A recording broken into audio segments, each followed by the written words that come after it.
So hi guys, ఈరోజైతే మనం మతాంకి అయితే వెళ్తున్నాం. మతాం అంటే హోటల్ అనమాట.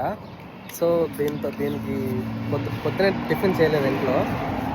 సో దీనికి ఏమొస్తుందో చూద్దాం. దీనికి ఏమొస్తుందో తీసుకొని మీకు చూపిస్తాను.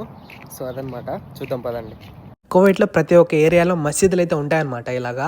సో వీళ్ళు కొలిచే దేవుడు అనమాట. ఆయన హోటల్ దగ్గరికి అయితే నడుచుకుంటూ వెళ్తున్నాను. మా ఇంటి దగ్గర నుంచి నేను ఉండే దగ్గరే ఉంటుంది అనమాట ఈ హోటల్. ఇక్కడ వచ్చేసి సమూనాలు, సమోసాలు, బర్గర్స్, కేఎఫ్సి లైక్ ఇలాంటివన్నీ వెజ్, నాన్ వెజ్ అన్నీ ఉంటాయన్నమాట. కూల్ డ్రింక్స్ ఇక్కడ. సో మార్నింగ్ పూట టిఫిన్ లేనప్పుడు ఇక్కడికి వచ్చేమన్నా తీసుకొని మనం వెళ్ళి తినొచ్చు. సో నేనైతే ఒక 3 ఎగ్ చపాతి, ఒక కూల్ డ్రింక్ అయితే చెప్పాను, ఇస్తున్నాడు. సో ఇది ఎంత అయింది ఏంటని చెప్తానమాట. ఇక్కడ ఎండ అయితే భయంకరంగా కాస్తుంది. దాదాపు 50 డిగ్రీల వరకు అయితే ఎండ అయితే కాస్తుంది అనమాట ఇక్కడ. మన దగ్గర ఉన్న 500 ఫిల్స్కి 2 ఎగ్ చపాతి, ఒక పెప్సీ అయితే వచ్చింది. సో ఇంకెళ్ళి తినేయడమే. 500 ఫిల్స్ అంటే మన డబ్బులు వచ్చేసి ఒక 130, 140 అట్లా ఉంటుంది. సో అదనమాట, ఇంకెళ్ళి తినేయడమే. వీడియో నచ్చితే లైక్ చేసి ఎలా ఉందో కామెంట్ చేయండి. నెక్స్ట్ వీడియోలో మళ్ళీ కలుద్దాం. సరే మరి.